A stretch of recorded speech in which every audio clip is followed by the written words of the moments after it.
What's cracking, wrestling fans? We're going to jump straight into our highlights for Smackdown. So go ahead, Rekiko. So, hi guys. Yeah, so my highlight is Kevin Owens and Punk's promo.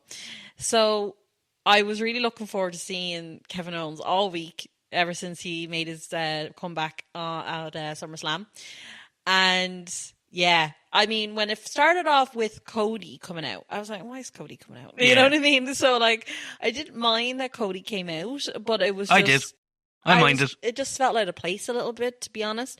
And then when Punk came down, they were just like, say when, shite. And I was like, we've got unfinished business. And I was like, how do you have unfinished business? You literally just had a match Randy. SummerSlam. Yeah, so you and Randy have unfinished business. You and Punk do not. Well, technically, Cody didn't get a fair shot at the title because Randy got involved. So that's how he's claiming, there's unfinished business. And you say that Sammy's whining. Oh, that was good. That was good. Oh, shit. Yeah, Sammy should use that. Yeah. Be like, you're talking about me, bitch, and you're out here going, say when, and like, I want my fair... Like, what are you talking Sammy about? Sammy gets screwed, and he says it's unfinished, and they tell him straight up no. Sammy got 2 extra guys added to his number 1 contender match at the last second. Exactly, and then Cody gets, loses the match. Like, yeah, you might say it wasn't fair because there was interference. But, I don't know. It annoys me. But anyway... I digress. So you have... No, you make a fair point. You don't digress at all. That was a fair-ass point. I didn't even think of that. That was a good point. And then, obviously, when Kevin Owens' music played, I was like, yes! Oh my God, just hearing that again. I'm like, yes! Oh my God, hearing it on a SmackDown. I'm like, yeah! Feed it right into my veins! Oh, I'm like, please. And then, obviously, we were getting to... This is your highlight, but yeah, we knew we were getting Punk and KO in the ring, and obviously I filled you in on their kind of... Yeah, because obviously, as a new-ish wrestling fan... Baby wrestling fan, 2 years. So if... I don't know a lot of the lore, so I didn't know the history between Kevin Owens and Punk. So obviously you were saying that in the indie scene there was a backstage thing. Yeah, it's just petty stuff really. Like it was the stuff with basically Punk suggesting that he wrestled without a shirt and that kind of stuff. And like it was Kevin Steen, like that was his thing. Like it's still his thing to this day. Obviously we see that in the little jabs that they throw at each other there. Immediately Punk started making jabs. So he was like, oh, I see you're ready to wrestle. He goes, no, I wrestle in shorts. Yeah. I thought that was a good... But that's Kevin. This is why I love him, because he's just... Correction. Yeah. No. He's just like, you're right about the t-shirt, but I wrestle in shorts. I do not wrestle in pants. And it's just like, yeah, it's like... And you said it in the moment where you were watching it and you were like, I don't think I like Punk right now. Yeah. Because you've really enjoyed Punk since like you got into wrestling and that. He's been one of your guys. But... You've seen some of the highlights of KO in the past and all that kind of stuff. And obviously you are a little bit of a soppy person where it comes to like, he's coming back from a neck injury. It was a real situation. It was a big deal. So you're kind of like any person who has a heart or has empathy at all. You always kind of root for those people to be like, yeah, come on, man. Exactly. Like you want that comeback. But KO is one of those where everybody wants to root for KO anyway. Like even if he wasn't gone for how long, we would happily still like boo him if he wanted to be booed, cheer him if he wants to be cheered. He's just... Because he's a likable character. He's a likable guy. He's not even character-wise. Well. Kevin Steen outside of the ring is a genuine, just good dude. Yeah. You're not going to hear anybody saying anything bad about him or anything like that. The guy is just a good guy. He's a funny fuck. He's a happy dude. He likes time with his family, all that kind of shit. He seems to have everything kind of right. So... And honestly, this back and forth between KO and Punk did feel real. Yeah. Like I was on the edge of my seat. I was just like, oh God, this feels personal. It did. And like there was one line where he kept saying like best in the world, and he was like, I proven them the best in the world. This like title proves them the best in the world. And I made a comment that I was like, well, say that to Roman. Yeah, I would have thought that Kevin would have turned around and been like, well, there's a WrestleMania main event from earlier in the year that says otherwise. Exactly. I was like, it's right there, Kevin. Get it. No, but he'll probably get to that at some point. I reckon he will. Now, we see later on in the night that he's asked for that title match to be at August 21st in Toronto, which extremely worries me because that's a Smackdown. Are we like that's a Friday night SmackDown? Now it's in Toronto. Crowd are going to get massively behind them. Like, are we taking the title off of Punk on a SmackDown? I'm not opposed to that. I think that'd be great. I want KO to get this shot. I feel like Sammy should cost CM Punk and help Kevin, and then Kevin be like, I didn't ask for your goddamn help. You know, but now he's the champion, and he's almost like this reluctant champion of like... Now that you've said that, though, I actually think the opposite will happen. I think Sammy's going to screw Kevin, and he'll lose to Punk. I think it's... Okay, so I disagree. It'll get extra heat on Sammy. Fair, but I think it makes for better character work and character kind of, not development, but just more interaction if you have Sammy screw Punk, Kevin get the win, kind of like how Punk got the win with Randy screw and Cody at SummerSlam. You have Sammy screw Punk, Kevin doesn't see it, Kevin hits a stunner, 1, 2, 3, gets the title, thinks that he's just beaten him, and then you have turns out Sammy did it, Kevin loses his rag, and then you have Punk being like, I told you every time, like, I'm the best in the world. On a clean day, you can't beat me. You needed your friend to help. And then KO's like, I didn't need my friend. Like, he just loses his mind. He's like, I didn't ask him for help. I didn't want his help. I could have beat you. I had you beat. He just loses his mind. Like a KO crash out. Yeah, massively. And he can do that. Oh my God, I need this now. Now that I've said it, like, I've literally just thought of it, and I'm like, I need this. Like, because the dynamic then of the three of them, you could build to a triple threat then with the three of them or something. Yeah, and you could have Sammy, like, in the back and stuff, and he'd be like, you're welcome, and then he'd just go like losing. Oh yeah, just loses. He's like, see, I helped you. I'm the good guy. I helped you. And he's just like, no.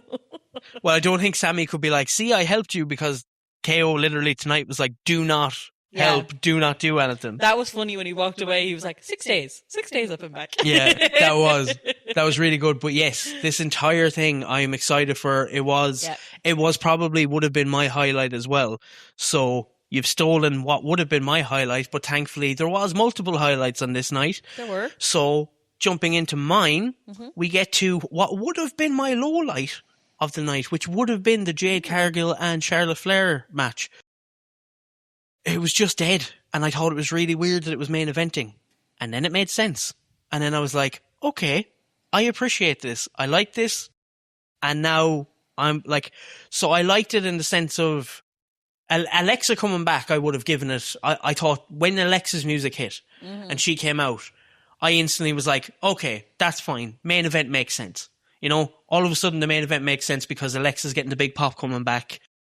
Everything that kind of falls into place there. That was fine. I was like, not the best main event wise. You know, you could have maybe had that start of the night to get the crowd more geared up or whatever. But I was like, that's fine. Main event wise, absolutely grand.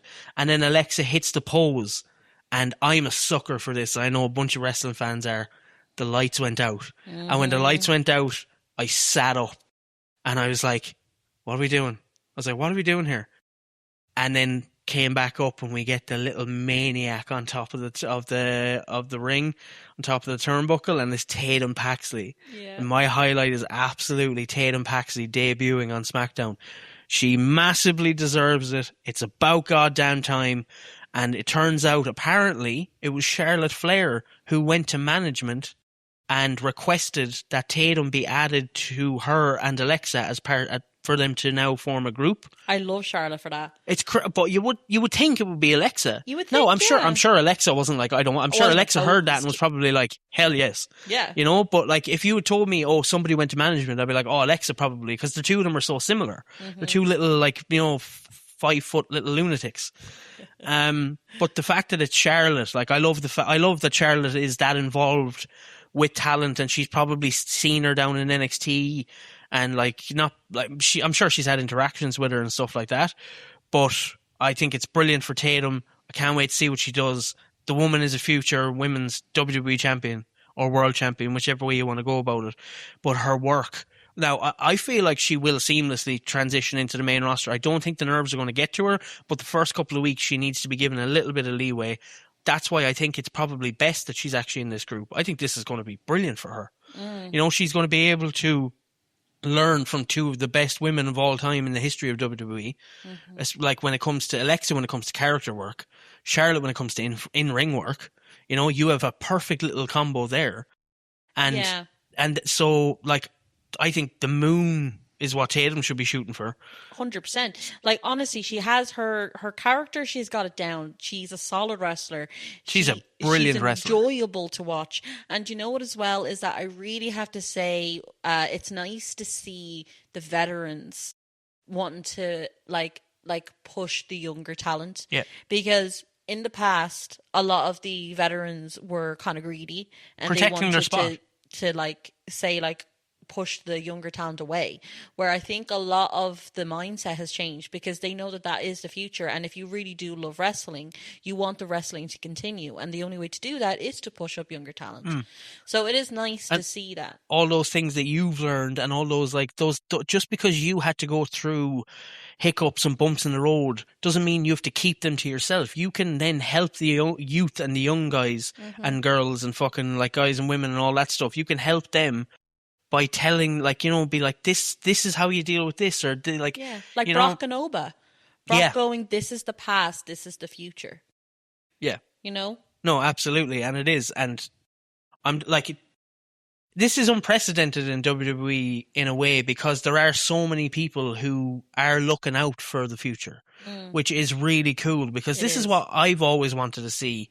And it's been so frustrating, and I'm sure like there's loads of wrestling fans out there that'll like, they'll be the same. They'll be like, it's so frustrating in the past where you had people kind of like killing angles or killing this because they wanted to protect their spot. It's like, you have a spot. Your spot's not going anywhere. You have the chance to help somebody, but no, you're taking a shovel instead. You know, we won't get into that right now. That could be a podcast all on its own. Exactly. But there are highlights anyway. Going on from there, what is your low light of the night? So my low light, it might seem like a small thing, but you know, Chelsea's my girl, right? Yes. And I was so happy that she's won. By the way, obviously there's been an update with Rhea and her injury, and it seems like it's going to be a bit longer.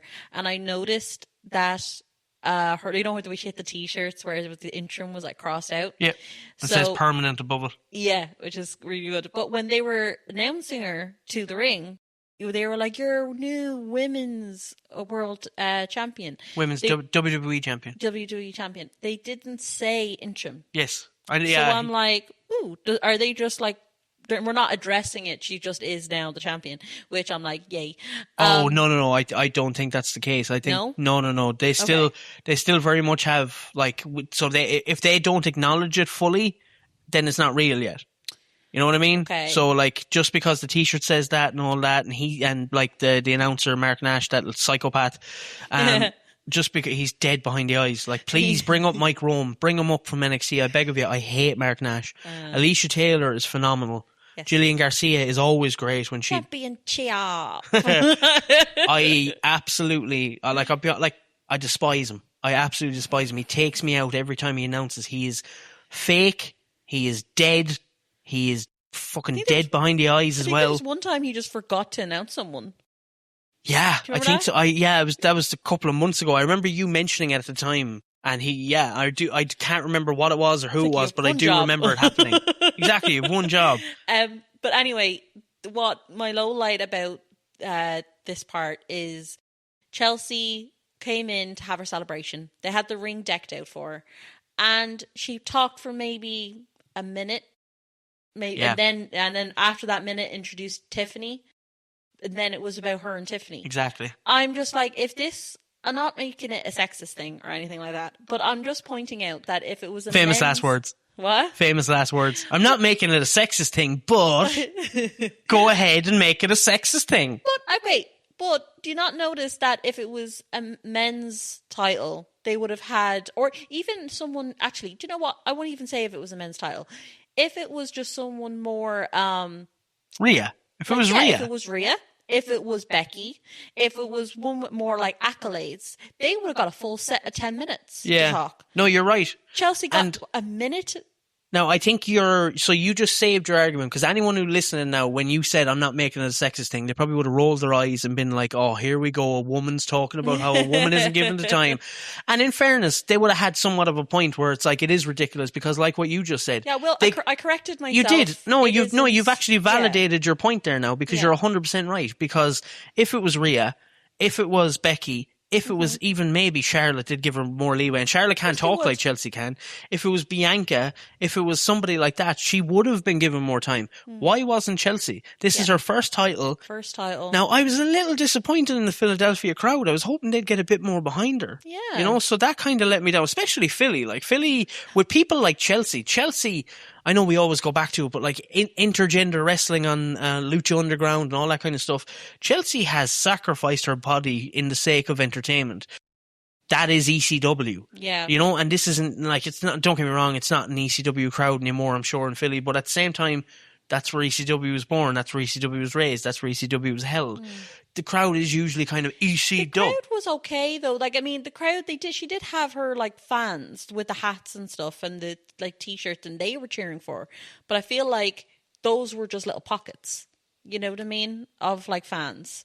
I was surprised that the entire thing wasn't going Chelsea, Chelsea. Do you know what I mean? Like they didn't even get a "You Deserve It" chant going, which I was surprised at. That's because it was so fucking short. Yeah, fair. Maybe if it was a bit longer, she would have. But look, sticking on the Chelsea train, my low light is also involved in Chelsea Green. Okay. But it is, so we have a match, we have Fallon and Laney winning. Absolutely fine, all that stuff. Then we have the Irresistible Forces. We have Nia and Lash coming in and taking out Chelsea, which in a sense is fine. But then you have Nia standing over Chelsea with the Women's Championship. And is that signalling that Nia is now coming after Chelsea for the Women's Championship? If that is the case, no thank you. Nia's had her time in that. It's never gotten over. Don't get me wrong, you're going to get the heel heat. However, you have a much more deserving woman standing right next to her in the shot, which is Lash Legend. Imagine putting Lash Legend in that scene right now with Chelsea as the champion, and people being like Lash, why did you take out Chelsea? And you can do a repeat of what happened in NXT when JC won.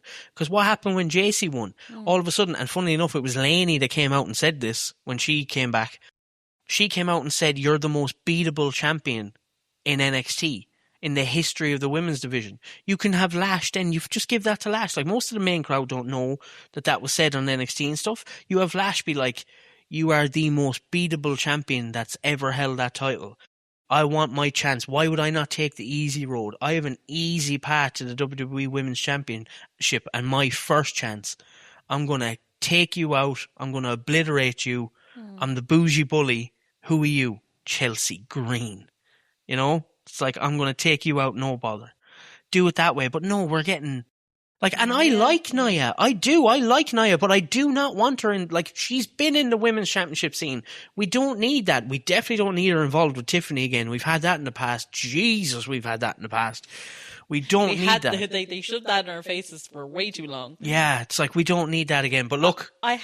Before we move on, I actually have a little idea. Just came into my head. Oh, go ahead. Which I think could be interesting. So we have the Fatal Influence. Yes. There's 3 of them. We also have Chelsea and Tiffany. So we need a third to join the Tiffany and Chelsea thing. So my idea is the Glamour. Oh, what? No. But listen. She manipulates Tiffany and weasels her way in and kind of causes a rift between them. And she's basically like, she has Tiffany wrapped around her finger and Chelsea is sort of just like smiling along, but she's also a little bit like, what's happening here? And it also could also set up for War Games as well. So it could also work in that sense too. So anyway. No, that's a great idea. When you said it at first, I was like, no. And then once you said like how, that makes total sense. That makes absolute sense, because Tiffany would convince Chelsea and then you'd have Blake just being blatantly an evil bitch and Chelsea can see it and she's trying to like like Tiffy, like, you know, she's trying to get Tiffany alone, all that kind Exactly, of, that's yeah. fucking great TV. Bit conniving, a bit of like maybe they start being mean to Chelsea and stuff behind her back, and maybe we have like a Batista moment, and Chelsea standing behind them when she does it, and everyone just goes "aw," because everyone like loves Chelsea. Yeah. So they could have that kind of moment. So you just got a fantasy book in there, and if you would like to join the booking team, hit subscribe. Well done, great plug. Thank you. But yeah, so moving on then to our ringside shout-outs. So what is yours? So I actually had Tatum Paxley's debut as my ringside shout-out. So I'm going to pivot, and I do have a second one that I do want to shout out. If you rob my ringside shout-out right now, I'm going to lose my rag. Because I guarantee you're about to steal my ringside shout-out. I might not. You sack of shit. I guarantee you are. No, because I could see it. I could see it in your face because I know you. I think so. Go ahead. Okay. So it's a small one. But, so you know when Baron Corbin was like backstage? Okay, that's fine. All right, we can relax, audience. We're all good. She has not stolen mine. Oh, breathe. Go ahead, yes. Down. Don't tell me what to do. Baron Corbin, yes? So Baron Corbin's backstage and he's like, no, like Trick Williams is never going to get this title again, blah, blah, blah. And then the camera pans to show Carmelo standing there in the hall. And I just thought it was a really good camera angle. And then he like attacks Corbin and he says, I'm going for that next week in my hometown, which is making me think Carmelo is taking that title. Or yeah, in fairness, like, so it's not a double-edged sword, but it's kind of like him saying that is, yes, he could be getting the title, or Corbin could be getting nuclear heat. You know, because if he beats him in Boston, it's Boston. If he beats him in Boston, that's like they're going to boo him out of the building because that's the perfect time to bring Carmelo back properly. I think Corbin's winning. Yeah. I think Corbin's winning through shenanigans. He's probably going to use the belt. However, just came into my head there. Ooh. Sorry, not really a fantasy book, but kind of maybe a little bit of a fantasy book. The match plays out. Referee takes a bump or referee's distracted. Corbin goes to get the belt. And as he's going to leave the ring, all of a sudden, Trick runs through, grabs the belt, smashes Corbin over the head, and just kind of acknowledges Carmelo. Mm. And Carmelo then wins the title. And then you have Trick basically kind of not saluting him or anything, but just kind of like nod to his brother where it's like, that's yours now. And that's Trick acknowledging, I'm on to bigger things. And then you have Trick then going into like the Money in the Bank and that. Oh yeah, that's great. Yeah. That really works. I know it does, yeah. Ooh. It's good, isn't it? That is so good. I know, I literally thought that and I was like, oh shit, that actually really works. That works because then we kind of get the best of both. We get Trick going for better things, and then finally Carmelo gets his title back, which he's been trying to do for bloody ages. And then we can finally build Carmelo in that mid-card scene where, like, you know, like the man is over, you know, so he doesn't need a lot to get over, you know, he's there where people are cheering for him. His matches are fantastic. Like, I'd happily watch, like, if you don't have a storyline for Carmelo Hayes, I'd happily watch the man wrestle every week because his matches are banging. And you know who we could bring back? Oh God, who? Ilya. Because where the fuck has he been? Yeah. There was a sign literally, where is Ilya? Where is Ilya? But yeah, so you did not rob my ringside shout out. Okay. So my ringside shout out was something that gave me a little bit of goosebumps as a wrestling fan, and I'm sure a lot of people are watching going, this is interesting, because I think you did as well, and that is Shinsuke Nakamura. Oh, how did I forget about this? I know. Oh my God, I genuinely forgot. I know, because when you said ringside shout out, I was like, if you steal that from me, you bitch. I was full on Dennis Reynolds, you bitch, you bitch. Idiots! But yeah, Shinsuke with an absolutely brilliant vignette. Mm-hmm. Fantastic. And now, in fairness, I would have been happy with it anyway, with him talking to the MFTs and being like, I'm like the king of strong style, all that stuff. It was all great. And it was all like, I was happy with it all. But then obviously he talks about how this time he won't be alone.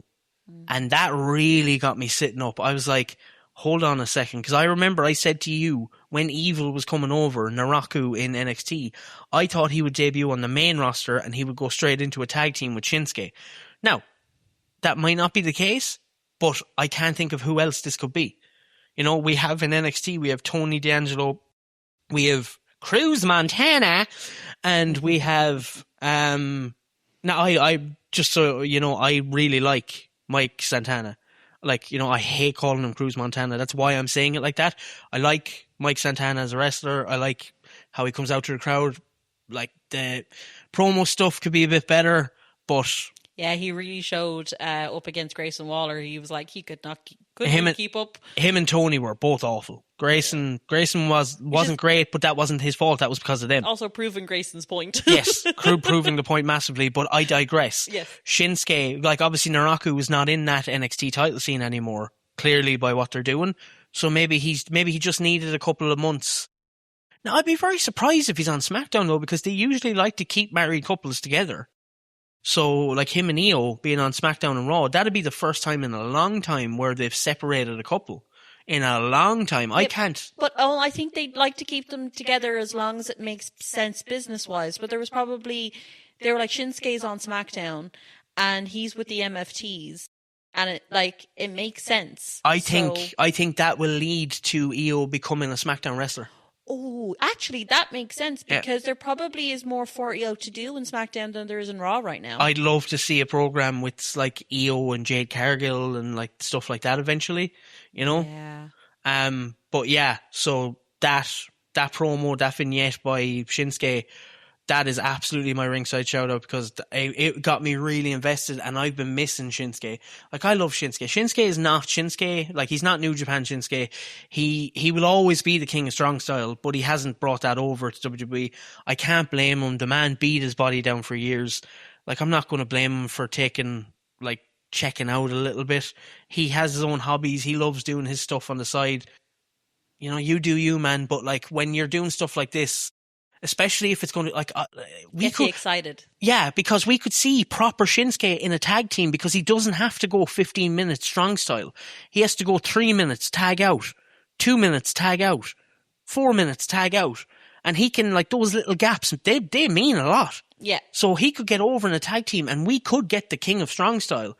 Or the king of tag style. Yeah. You know? But that's why, like, for example, like Jey Uso is better a wrestler when he's in a tag team than he is when he's on his own. Because he doesn't have the stamina. Well, no, let's not compare the king of strong style Shinsuke Nakamura to Jey Uso. Okay? Let's calm down. Jey Uso has never touched or sniffed. And I like Jey.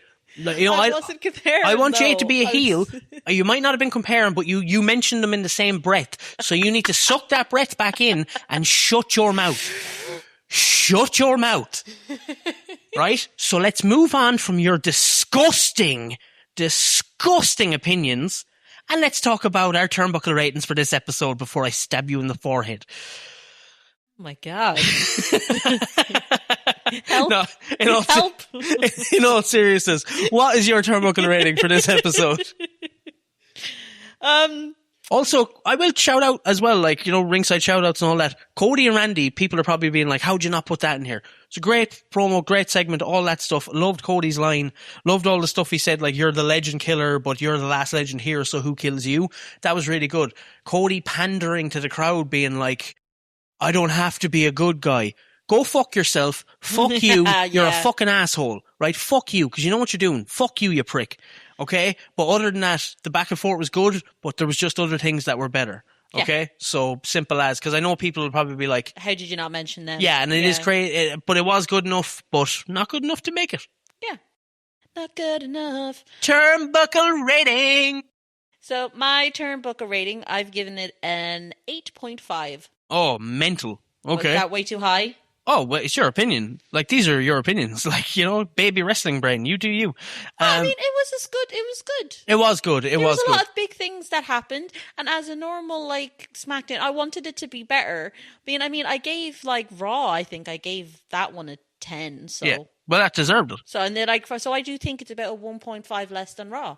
It was. As of now, we haven't seen AAA, but it was the worst wrestling show of the week. Like, Dynamite was phenomenal. Raw was phenomenal. And going into the week, we were looking forward to SmackDown the most. Yeah. So because of that, I'll give it a 7.